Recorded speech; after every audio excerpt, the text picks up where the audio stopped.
How did you get that tiny scar above your left knee? I noticed it at the concert. Wow. Please don't stop listening to my music because I told you that story.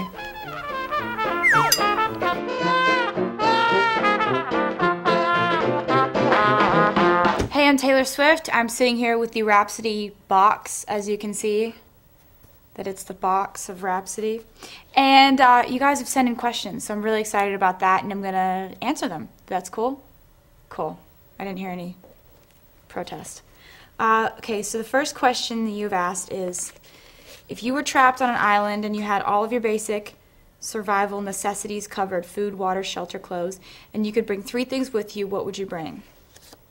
I would bring a big sweater because I get cold very easily. Even on an island, I imagine I would probably get really cold at night.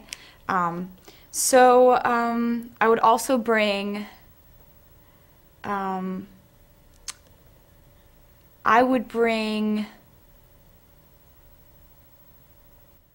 I get cell service? I would bring my phone because that has so many different, you know, you got a camera, you've got like all these things on it, so I'd bring my phone.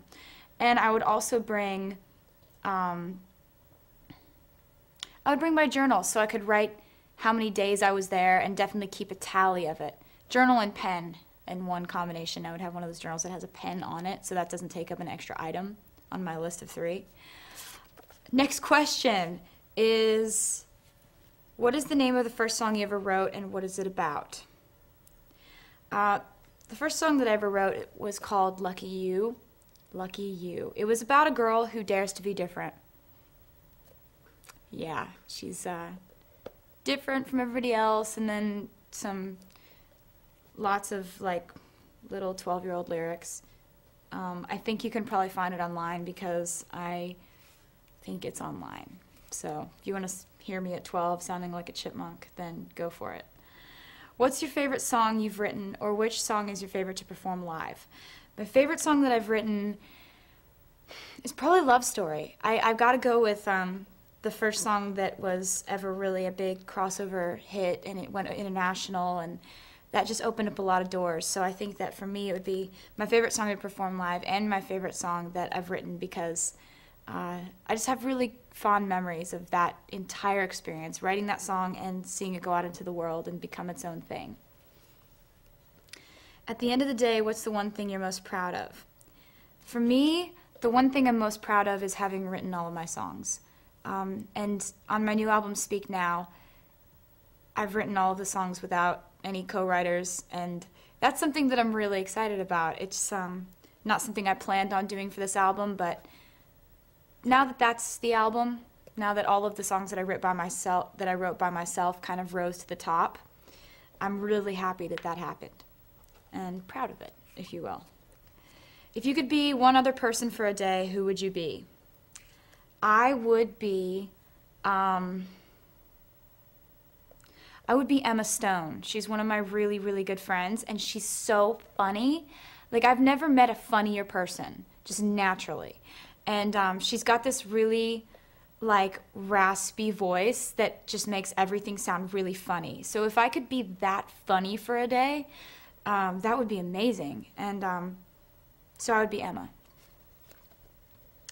What do you feel when you're on the stage? For me, being on stage, I feel everything that I felt when I wrote that particular song in front of thousands of people.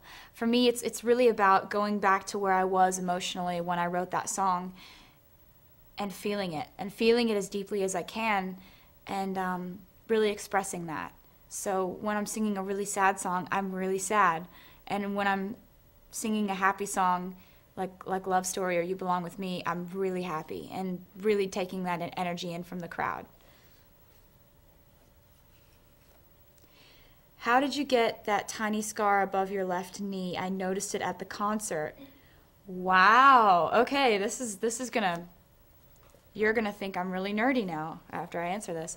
When I was 13 years old, I had a hobby that is not, I don't know. Every day when I would get home from school, if I wasn't writing songs or anything, I would make popsicle stick houses and castles and mansions out of popsicle sticks. and I would glue gun them together with a glue gun.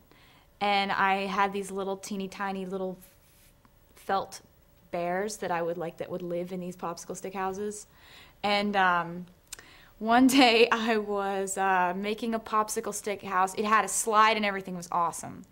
Swing set, the whole deal.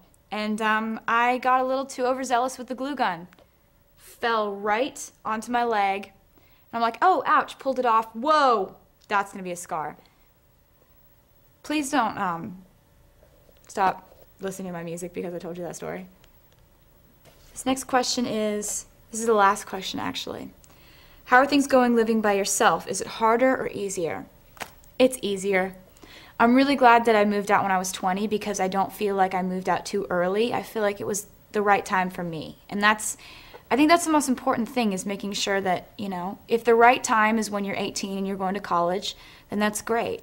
If it's when you're 19 or 20 or whenever it is that you move out, I think it's just the most important thing that it feels right. And it definitely feels like the perfect scenario. I have mismatched kitchen chairs and mismatched knobs on the cabinets in my kitchen, and just everything feels really whimsical and kind of magical about my place. And I really love that. I have goldfish. It's really nice. So thank you so much for your questions. Thank you for sending them in. And thank you to Rhapsody for providing me with this excellent, life-changing box of questions.